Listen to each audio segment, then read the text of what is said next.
And welcome back to Saturday Sports Special. Let's head to the National Stadium where Jamaica's Reggae girls were leading Guyana's women 1-0 in first half action in their final Group B match in the semi-final round of the CONCACAF Women's World Cup qualifiers. The Jamaicans are atop the group with a perfect 9 points, while Guyana are third on the table with 6 points.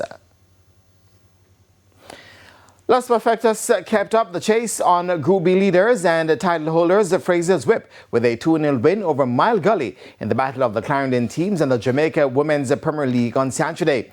Los Perfectos, who are second in the group and 3 points behind the leaders, took the lead through Trishelle Casanova in the 8th minute.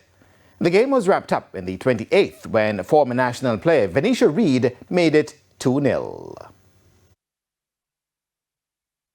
It was one of those games where, trust me, I have to commend these young ladies. We would have lost the game 2-0, but I think this was one of our best performances so far this season, and we'll keep on to build on that. We started the game today with 10 outfield players being schoolgirls, the oldest being an 18-year-old and the youngest a 14-year-old. So that's something that we'll keep on building at Mile Gully.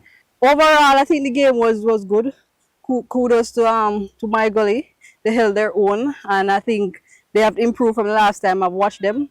And our girls, I guess, we had a lot more chances, we just didn't capitalize on it.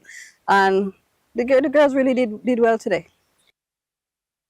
Elsewhere in Group B, Jennifer Williams and Neville Gale Abel each scored twice in Fraser's Whip's 6-0 win over Federal United, while Real Mabay stopped Springer United 2-0. Over in Group A, leaders Arnett Gardens, they flogged the UWI women's team 5-0, while Cavalier ran by Wi-Fi United 2-0.